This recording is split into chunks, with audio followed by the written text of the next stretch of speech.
ឡាញ់អូនគឺមិនបានអាហារក៏លាយនឹងពេញក្រមុំសាច់សត្រលុកមុខមូលក្រពុំចង់កែរឿខ្លំសំនឹងត្រគៀកសាយមិនស្រឡាញ់អូនមិនបានសោះអាហារកំឡោះចំរួមរាល់ថ្ងៃឯចាស់ទៀតនៅតែឆ្លៀតនាយអាយឯពួកពោះម៉ាយលេបទឹកមាត់ស្ដាយគ្រប់គ្នានរណាបានអូនសំណាងធំរូបអូនស័ក្តិសមដូចកូនទេវតាមិនស្រឡាញ់មិនបានទេជីវ៉ាសូមអូនមេត្តាបងម្ដងទៅ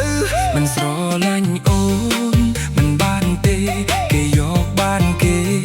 បងអស់ផ្លូវស្អែកនេះបងឲ្យម៉ែចូលដល់តឹងពៅសូមអូននាងនៅបើកផ្លូវឲ្យបងផងអូខេ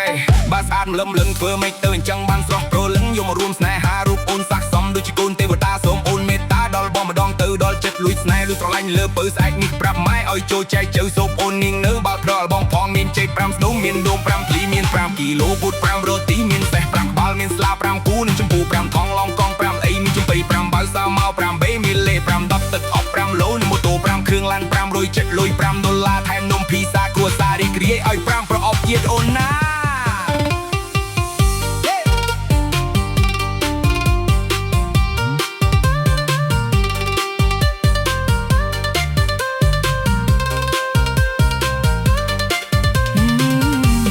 ស្រឡាញ់អូ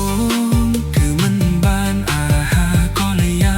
នាងពេញក្រមុំសាច់សត្រលុកមុខមូលក្រពុំចង់កែរឿខ្លំសំនឹងត្រគៀកសាយមិនស្រឡាញ់អូនមិនបានសោះ